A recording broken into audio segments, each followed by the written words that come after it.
In the past few years, a group of scientists have been experimenting with Buddhist monks in a project called Mind and Life.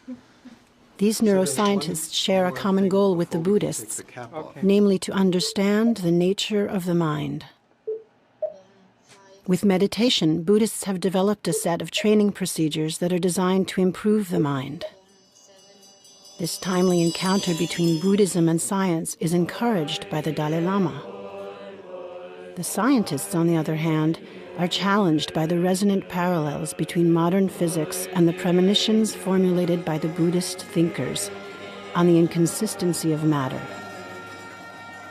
The same challenge motivates psychologists to understand elaborate Buddhist theories of the mind. The scientists studying meditative states are pioneers in their field. They try to understand the mechanisms by which the mind influences the body and explore the extraordinary plasticity of the brain.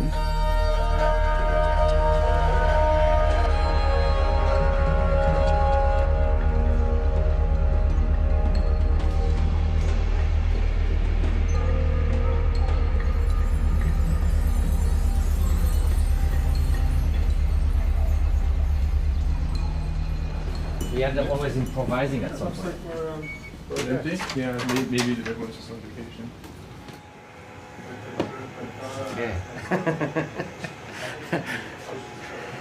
Ah, rentrer dans la... Comment ça s'appelle? La capsule spatiale. We're going to have you in there for a fairly long stretch. Yeah. I mean, longer than, Yes. I mean, not longer than we've ever done, but, you know, at the long end. And so, needless to say, if you start feeling like you're uncomfortable or you've just... No, it's just no, it's not that. It's just involuntary movements. Or I mean, You tell us if it feels how like... do you do with the balloons? Or We just have just a pillow. So you don't do a No. inflating balloon. No. You don't I hate that thing. no I white said bar. no way. We don't do that.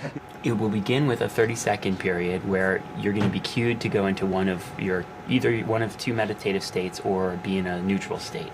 So we'll use the words neutral, focused, or open presence. If I see all the instruction The will words come in will words. come up, yep. Then you will do whatever it is that you do to transition into either the Right. focused attentional. Right. Are these words clear to you at which Yes, of state I course. mean? Yes, okay. of course. All right, Lee, I think we're ready for magnetic screening.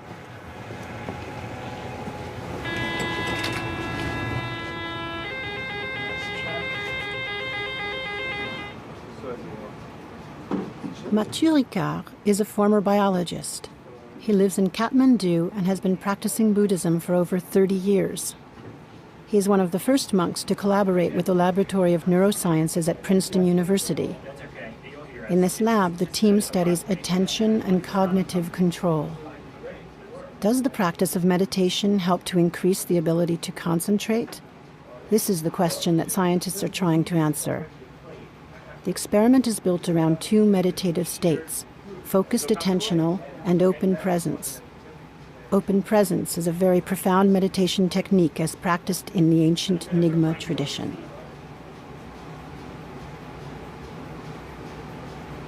Okay.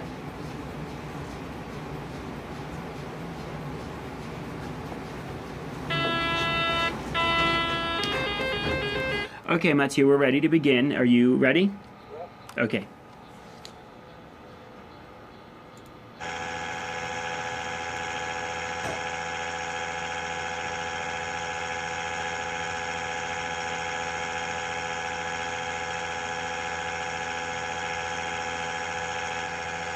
A classic test of attention is the Stroop Task, in which subjects view a word, but it's a color word, say the word red, only it's printed in a different color, say green. And the task is to name the color. So in this case, I would have to say green, but it's very tempting, it's very difficult to override the tendency to want to read the word.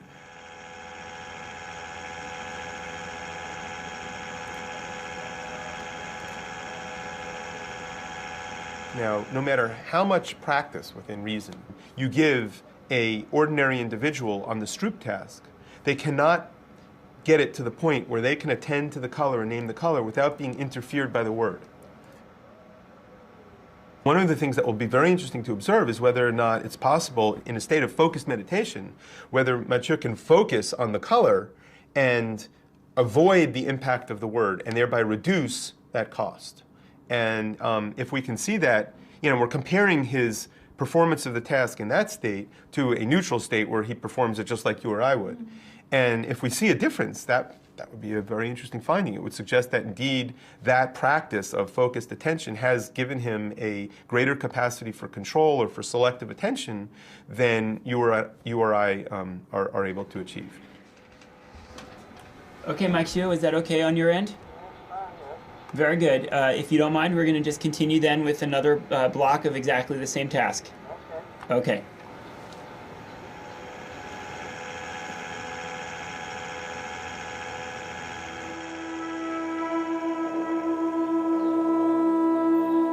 L'état de concentration, on appelle ça souvent la concentration en un seul point, tsetik tingnesing, en une seule pointe, on dit.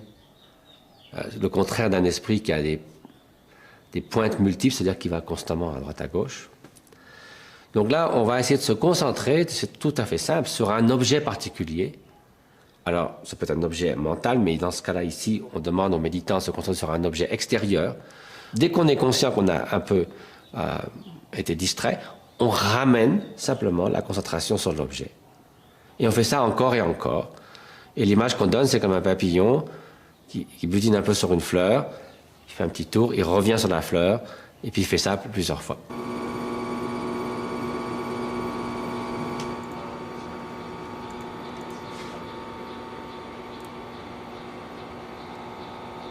Open presence, it seems like in many ways it's the more important set of skills that they have and that I've become increasingly interested in trying to understand.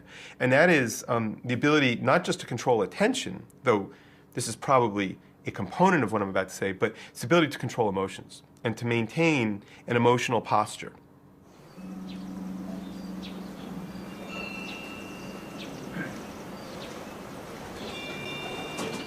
Meditation also can mean analyzing. So just sort of turn back towards oneself and look back. If you get very angry and then not always shouting at others or blaming on others, sort of try to look back. Where does this anger come from? What does it look like? Why is it so strong? Then naturally the anger becomes much softer and much gentler. And when anger becomes much softer, we become much more happier. So I think it's seeing from a different angle, not always from the one direction, but seeing from a different angle. There's a good, example is given in the teaching is that if somebody hit you with a stick, normally we get angry at that person. But if you sort of analyze, there's three. There's a stick and the person and his negative emotion, his anger. So we don't blame the stick because the person is using the stick.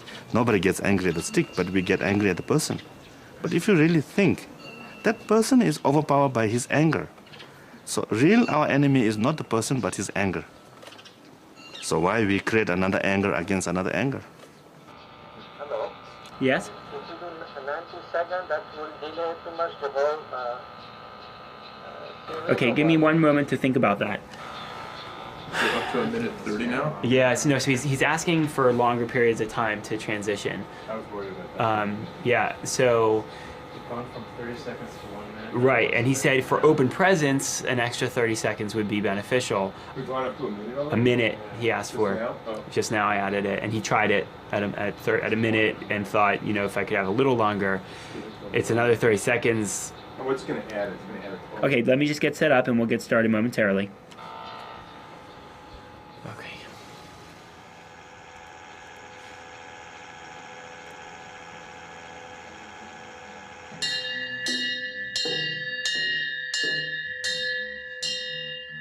Dans le deuxième état méditatif, ce qu'on appelle la présence éveillée, en tibétain on dit jigpa. Alors là, ici, on essaie de rendre son esprit extrêmement vaste, ouvert, lumineux. On donne l'image comme un ciel sans nuages. Donc à la fois transparent, lucide, mais extrêmement vaste. Et on pense que l'esprit se mêle à ce ciel illimité. et que de ce fait, l'esprit devient libre de toutes les constructions mentales, toutes les élaborations mentales. Et bien qu'on n'essaie pas d'arrêter ou de bloquer les pensées ou les perceptions, néanmoins, on cesse d'être influencé par les phénomènes, par les perceptions. On les laisse tels qu'ils sont.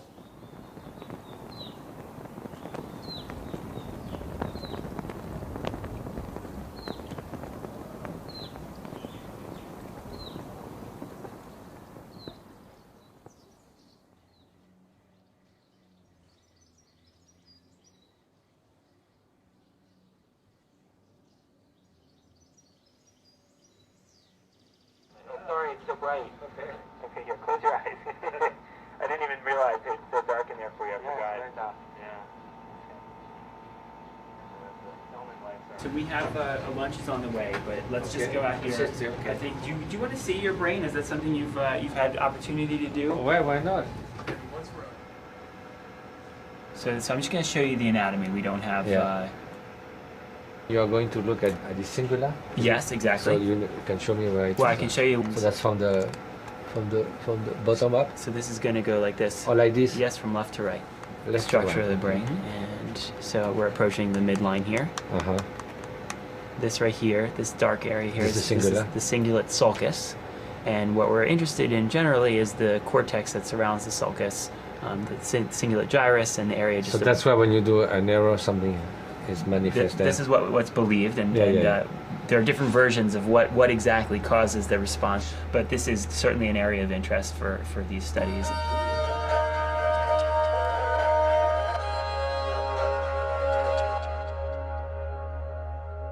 If I'm performing a task, let's say the Stroop Task, and you ask me to, again, to say name the color, and I see the word again red in green ink, and I'm supposed to say green, but I say red. I go, oh! Right. Now, I don't get really upset, but there's a little twinge, right, that maybe is the beginnings of an emotion that is there for a purpose. And we can measure, again, signals associated with that. Now, one of the questions that we've had about that brain area that seems to respond, or one of the brain areas that seems to respond when people trip up or actually make mistakes, is whether that area is responding in kind of a purely cognitive sense. There really is no emotion. I've said I think it's proto-emotional, but maybe it's not. Maybe it's just a very dried, kind of the way a computer would notice, grading your exam by computer would notice you made a mistake. If, however, open presence is a state in which you continue to be able to perform cognitively, but you've adjusted or changed your emotional response, the actual experienced emotional response to those cognitive functions, then we might be able to see a dissociation in the response of these brain areas.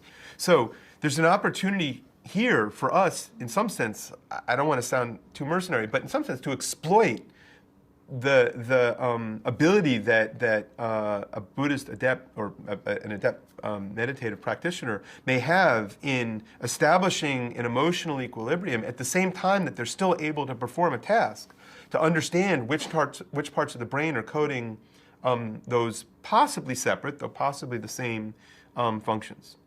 So I think there's a real, two-way street here. I mean, well, at least we have something to gain by working with the Buddhists. Sometimes I wonder what they have to gain by working with us. One thing for Buddhists, for us practice, is to share with others. We're not into converting people. I think if you look in the Buddhist history, there's never been Buddhists being going to other country and try to convert people. But we share if our how do you say, experience or things like that. So many people, they get interest into Buddhists, so we most welcome them. His Holiness Dalai Lama always say, when he travels to West, he always say, I'm not here to make one or two more Buddhists, but I'm just here to share with you my experience.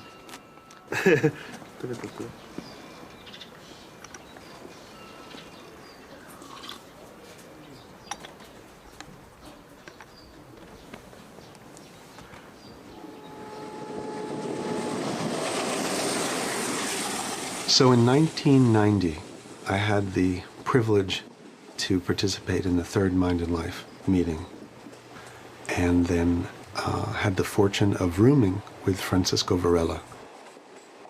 And in the context of that meeting where we were explaining the different emerging tools of cognitive neuroscience, and there was large interest in whether or not any of these tools could find application with advanced Tibetan practitioners. One late night, Francisco and I thought, we're old EEGers. Let's do something. Let's create a project. Let's actually try to do a field research project with these yogis who seem so inspiring.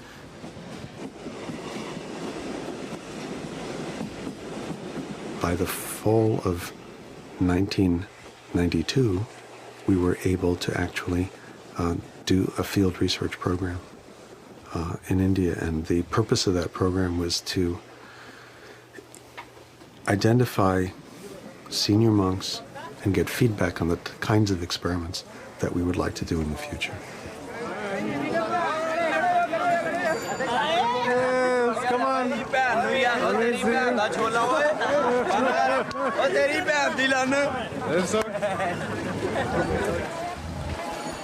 The most important thing to the Dalai Lama, who is interested in requesting that these yogis participate with us, was that this project could be of benefit. And that was also our motivation. Because in the West, any tools that could be useful for eliminating stressful effects of the velocity of modern life would be very helpful and beneficial.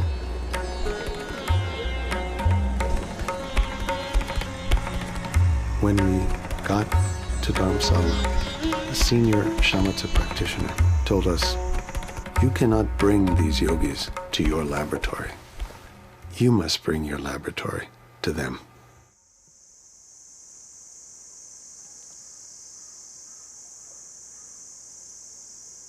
So at that time, we had set up a laboratory in a house that we had to essentially abandon. And we then began a series of interviews with advanced practitioners who had been in retreat for years in Neolithic stone huts that many of them had built with their own hands.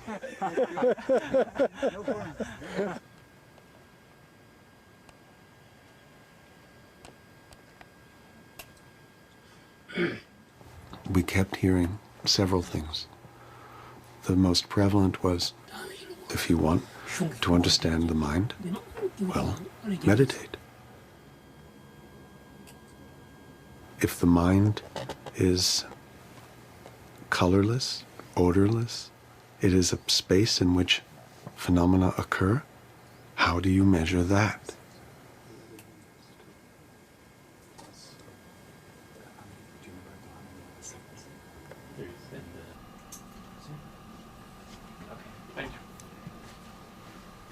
Okay, so I'm going to give you a minute and a half, and it's going to look just like it did downstairs. You'll see the words neutral, focused, or open presence. That's all fine. For 90 seconds, and then it'll be followed by the task.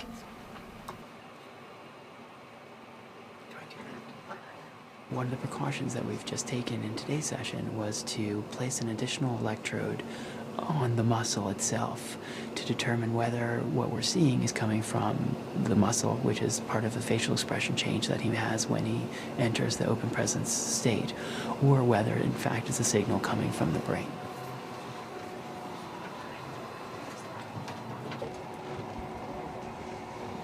All done?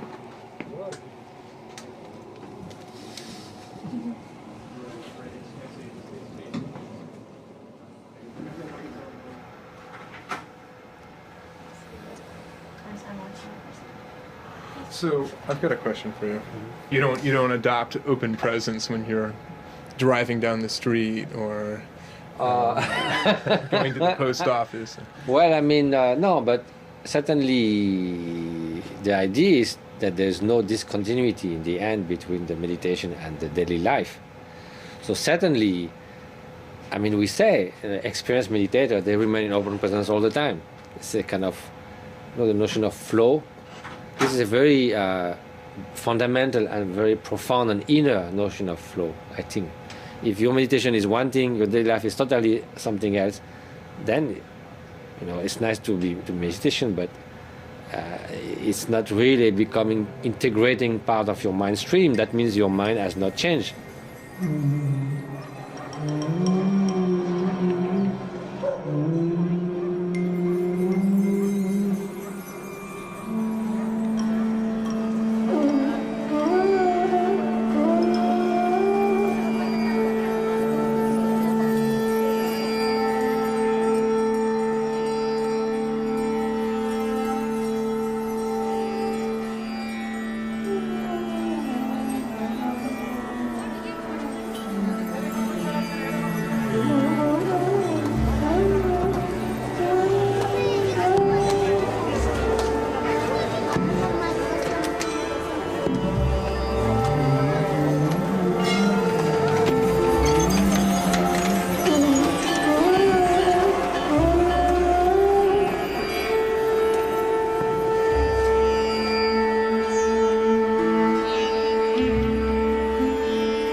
the study of emotions has become central to the neurosciences.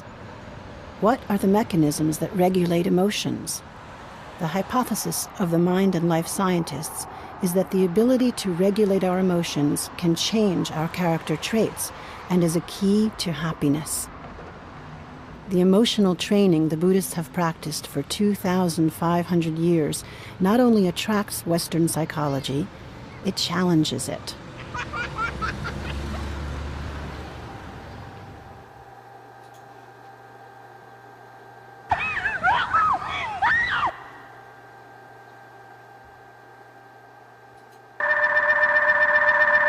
One idea that I think has been in researchers' minds for a number of years has been whether or not the slope of the recovery is faster from an emotional episode as a function of meditative training. And one way to investigate that is to elicit affect and then look at its onsets and offsets. And that can be done by looking at physiology, at facial expression, and at other indirect measures like the eye blink startle. So we present a slide for 6 or 7 seconds, and 4 or 5 seconds after the onset of the slide, the startle probe may happen. In the context of experimenting with a Tibetan monk, the cross-cultural issues of slides that have been normalized in a Western population was very problematic. For instance, this slide here is of chocolate ice cream balls, and this was not understood. This, to us, is very positive, certainly to me, but this was not an object that was parsed by the yogi who was looking at this.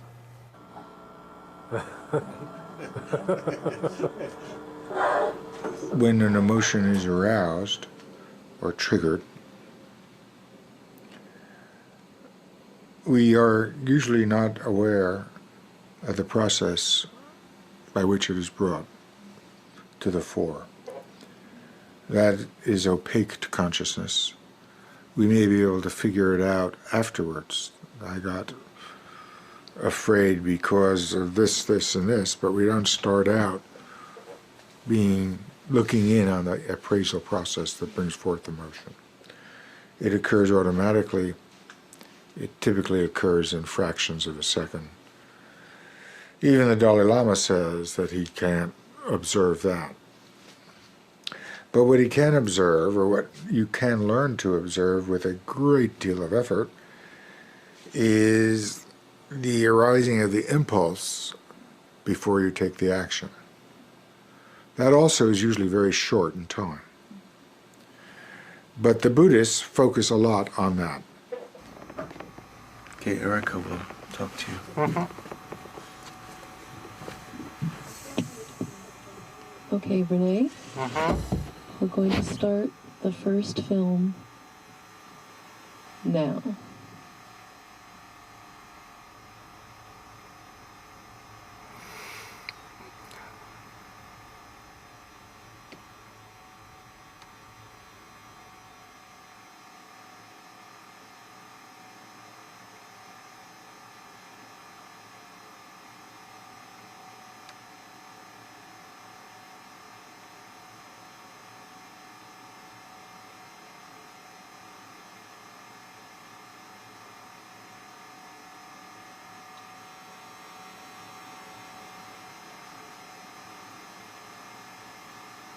Okay, Renee, I'm going to ask you to rate your emotional experience, and I'd like you to use a scale from 0 to 8 to tell me how much of each emotion you felt. 0 to 8. Yes.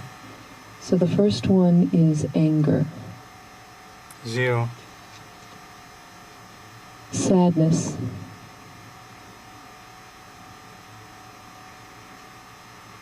4. Disgust. 2. Fear. 0. Sympathy. 6. This I didn't find so powerful because it's too located on parts of the body, so you don't. So you don't see the person. I think that the thing that's challenging for us as researchers is we want to find stimuli that will differentiate between people who would show a compassionate response or feel a compassionate response from those who might be less likely. There's certain shots where you could feel there's a person there, but not that much because it focused on the burn, so because this you show to a doctor, he doesn't get a normal reaction either. Right, because that's his profession, or a butcher, and just to give an example, right? So you wouldn't have any specific reaction. And a meditator, he can decide whether he doesn't have any expression at all, because if he focuses on emptiness, he doesn't get any reaction at all. Did you do anything like that prior to the film in terms of focusing your mind? You're saying it's going to be graphic, right? Yeah. So I was expecting it, right? So yes, I prepared my mind, to not be shocked, right? That's true.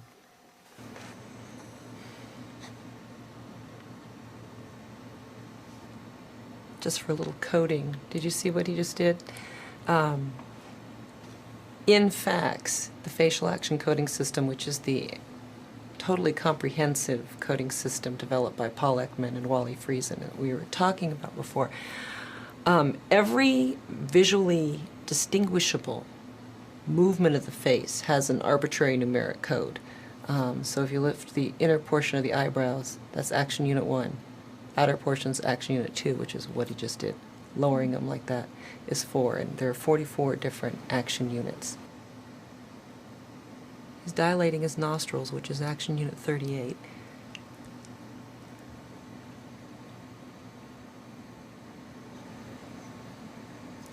The rate of blinking has picked up, and that is something that we code. Not every researcher always codes blinks because they're so frequent, but it depends on the question you're looking at.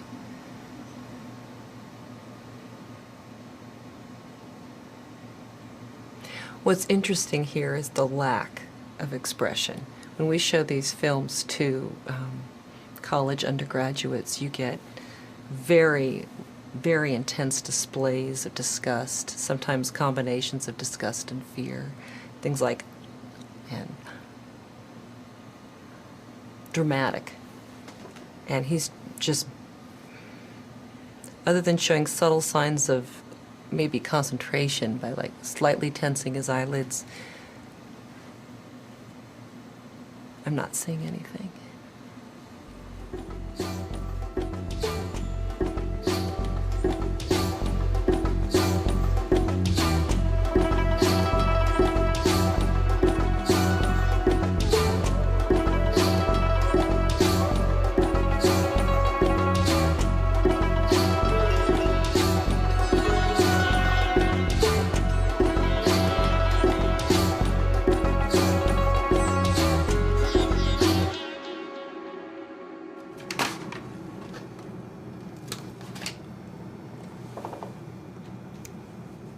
In San Francisco, the research project Cultivating Emotional Balance introduces school teachers to the practice of mindfulness.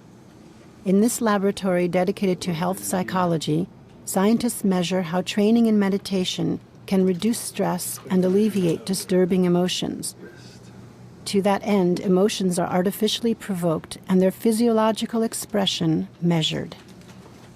You know, one of the hormones in the body that's most affected by psychological factors is cortisol, what's been called the stress hormone. And what we've shown is that it's not really a general stress hormone. It doesn't become activated. You don't get an increase in that hormone under all kinds of stressful conditions. And in fact, there is a very narrow range of conditions that really activate that system. One of the most powerful of those is being in a context where you're being evaluated, so a kind of a social evaluation. And what it seems to be is that when somebody is threatened and thinks that others are going to view them negatively, that threat activates this system. Remember to work as quickly and accurately as possible and speak clearly. Look straight into the camera and speak into the microphone, and we'll begin at 2095, continually subtracting 13. Please look at the camera. Okay, 2095, 2082, 2079. Wrong. Please start again at 2095. 2095, 2082, 2069, 2056. Okay, we now have another task for you. Please count backwards starting from number 1097. 1097. Please focus on the camera. 1097, 1070, minus, what is the? Minus 23. 1097, 1074, 1051, 1000. That's the end of the study. Thank you very much. Buddhists argue that the meditation and contemplative practice can actually reduce people's preoccupation or attachment with themselves. So it's really, really interesting to me to hypothesize or actually just really frame a question. Can a meditation type of training actually reduce a person's sensitivity to social self-threat, to rejection, so that their systems, their cortisol systems, some of these other systems that we studied, are not being activated as frequently. And as a consequence, people may actually have better health over time.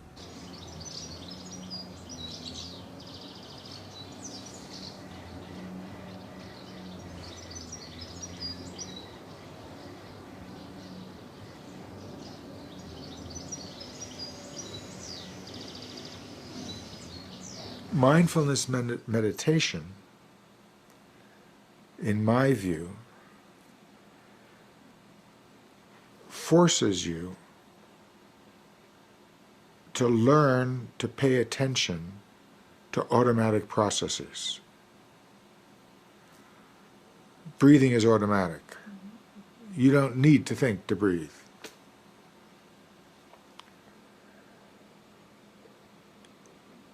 Walking is automatic once you've learned to do it. You don't need to think about taking steps in order to walk. Getting the food from the plate into your mouth. But in these practices, by making you focus on it, you're developing consciousness of automatic activity. In order to do that, you're building new neural connections that aren't there.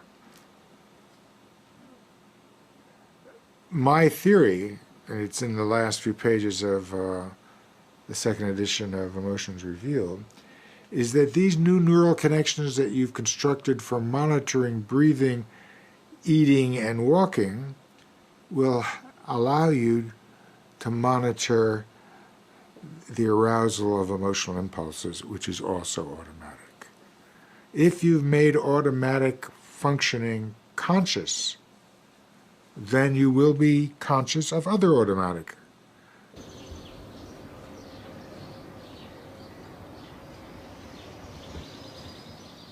We focus the attention on the tactile sensations of the passage of the breath at the apertures of the nostrils. Mindfully observe the sensations of the in-breath, watching them closely.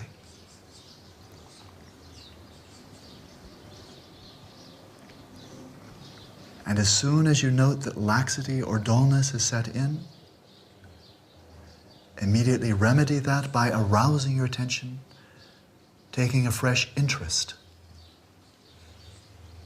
in the practice. On the other hand, if you find the mind has fallen into excitation, distraction, relax more deeply.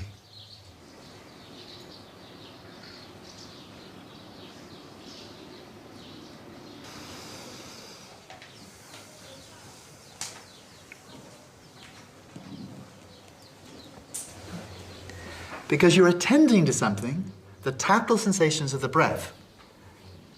And the tactile sensations of the breath are not especially pleasant. They're not like an 8-course gourmet meal. They're just really ordinary. They're not unpleasant, they're not pleasant, they're very neutral. But the great discovery is that by attending to something neutral, that is itself not a stimulus, a pleasant stimulus, but by attending to it, cultivating and developing attention on this neutral object, happiness arises from awareness. This is a great discovery.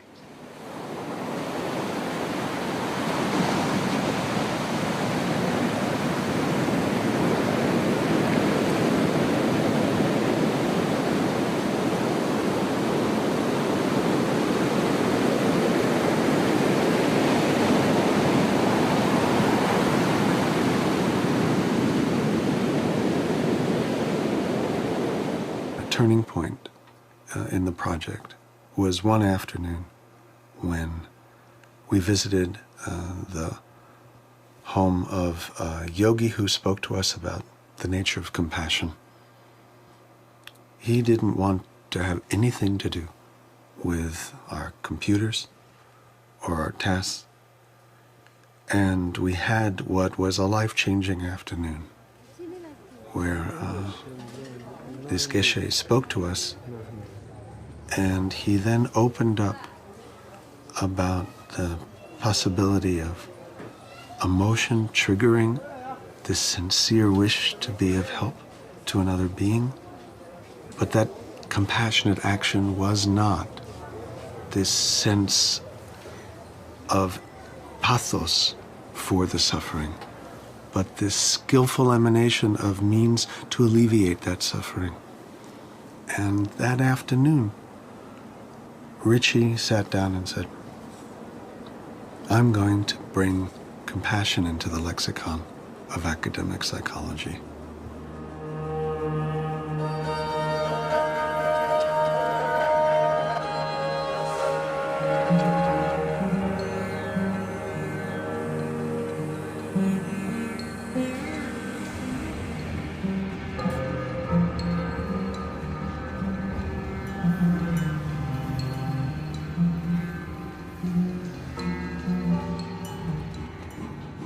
Yamten is a Gamshen, a high practitioner of meditation. He lives in Bhutan, a Buddhist kingdom in the heart of the Oriental Himalayas. A number of other high practitioners have been tested before him at this Laboratory of Neurosciences of Affect. At the University of Wisconsin, research focuses on compassion, a state of mind that has been neglected by Western psychologists. To Buddhists, compassion is a very central and complex meditative state that is not meant for beginners. Buddhists have developed a set of mind training procedures that are designed to increase a person's level of compassion. We've been trying to learn more about what the voluntary cultivation of compassion might actually do to the brain. We have been using both brain electrical activity measurements as well as functional MRI to look at changes in the brain during the voluntary generation of compassion.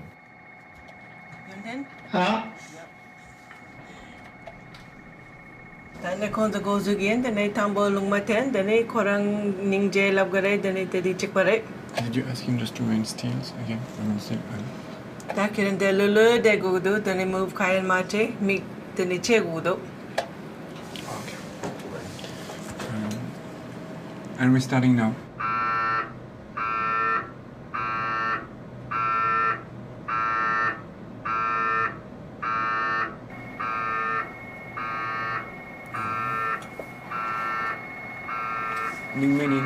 Ningme.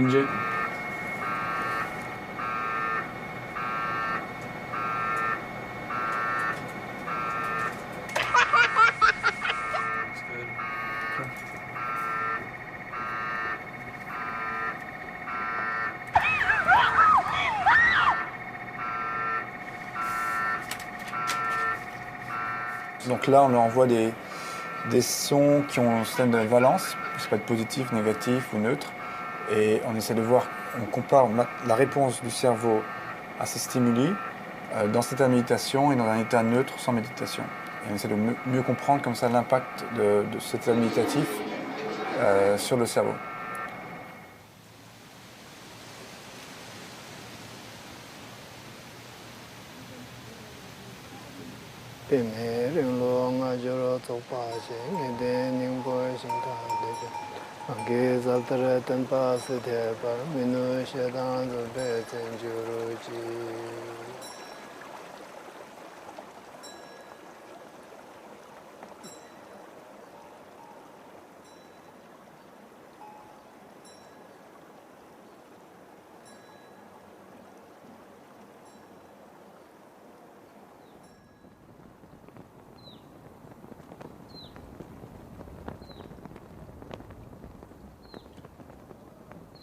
Someone had come from Tibet to meet His Holiness the Dalai Lama, and who has spent, as many did, 15 to 20 years in jail and went to torture many, many times. And His Holiness asked him, did you have fear sometime? And that person thought deeply and said, well, occasionally, my deepest fear was seeing that I might have felt strong hatred to those who were torturing me, because that would have completely destroyed me. And then on top of being tortured and suffering so much, I would have no bearing about meaning of life, the quintessence of what I'm trying to do, and that would have been really the worst thing that could happen to me. So when someone quoted that recently, there was a panel with French intellectuals, they said, that's despicable. This is just stupid resignation. How can you say that? You are sort of excusing torture and everything like that. Well, again, there's a complete difference between resignation and feeling compassion towards those who might torture you or other people, simply at looking that may all that which brought that in their mind, may that cease. May all the suffering they are inflicting on others and occasionally on themselves too, of course we cannot compare that, but still, may that cease completely. May those afflictive emotions be removed from their mind. So that is true compassion.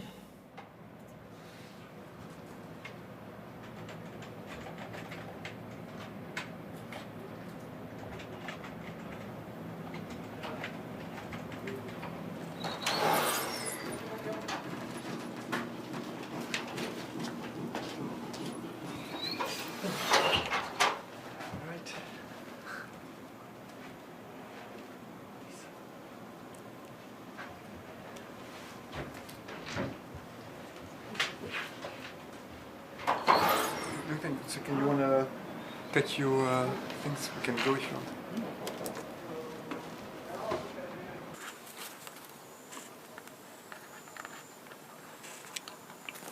만소 파율라 양아랑 참강 충충지 반복이 강바 충충지 소송 되니 나랑 딜라 대송 된 칼라데서 파마기제 되니 디다부 되니 원도 튼시지 고중네 되니 차 되니 원도 잡도 셈게 멘델 이자 디소 창마만 땅 차성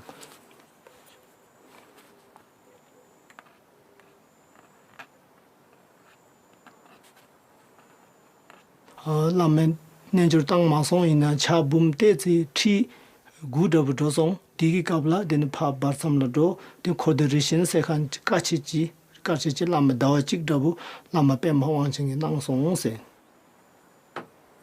den chap je jar rum pu che ni ning thi gi nang ne de ne pe me se ka chen pu sa pu di ye shi la ma sa ya yo re o di gi thi ga chi thop song di je di den nga rang yin ju ter sar gi nyam len je gan re losum nang la de ne de 카드 툭툭이 온도 잡고 땅에 어디 잡고 제송 되니 냠는 자리를 붙이게 가능성 되래.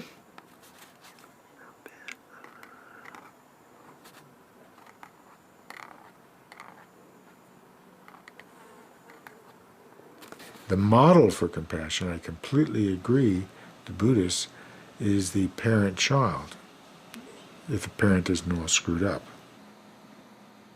The issue is how do you extend that?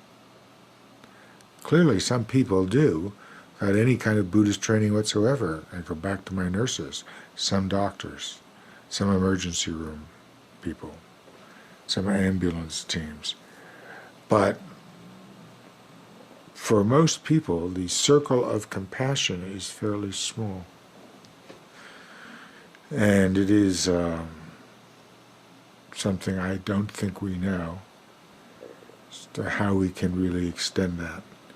And can we expect everyone to become compassionate to, as the Dalai Lama puts it, to all sentient beings?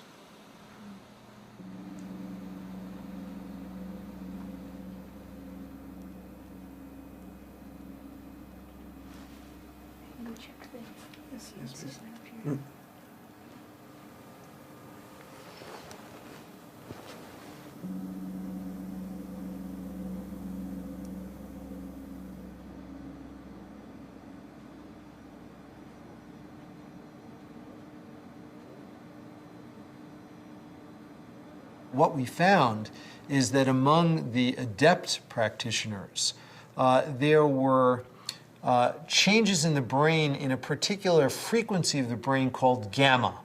And gamma is a fast frequency oscillation that is associated with activation of networks in the brain. And what we found is that there were specific networks that were activated, and they were activated in synchrony.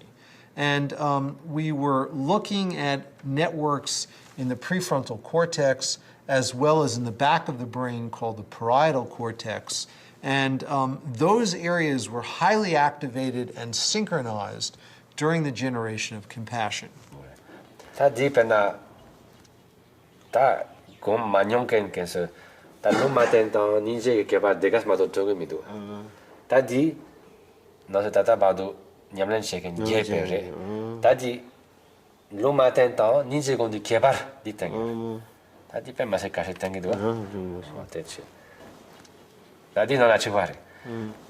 Ta pena dungo no la jodu ta 추서 예 추스시나 되네 남균 이마를 추서 니다 지ite 다디 domne 추서 가세 고요네 미세들라 되네 디 워데 가사 로데 추시션 간데 디따따 정도 로케 밤에도 냠냠가 모뇽 가세스나 냠도 도요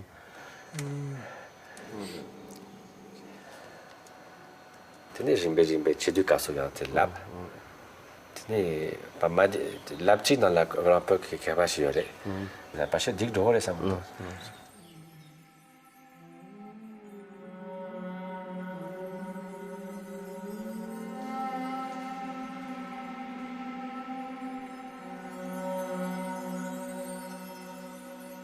This happened in my life 14 years ago, and now there's actually continuity from this in the form of a project that takes the lessons from this experience and makes it much more tractable scientifically.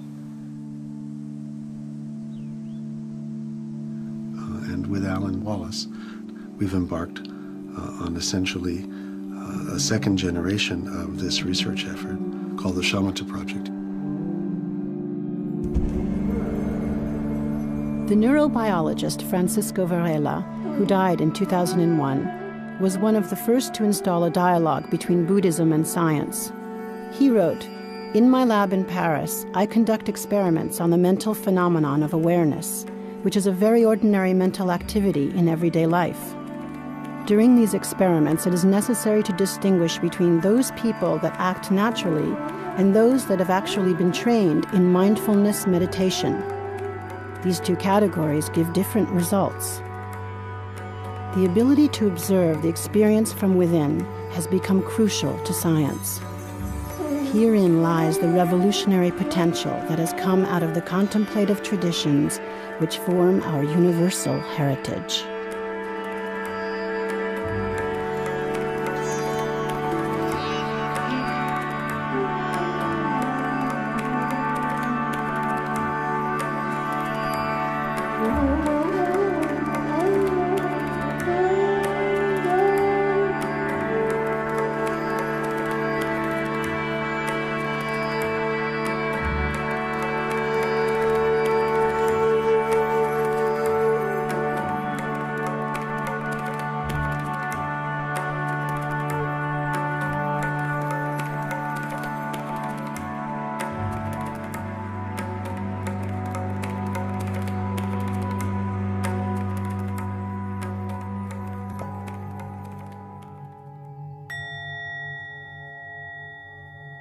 Wilt u dvd's bestellen van onze programma's?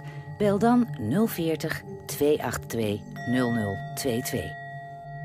Als u meer wilt weten over onze uitzendingen, vraag dan de gratis programmagids aan op nummer 035 677 1611. Of kijk op www.boeddhistischeomroep.nl.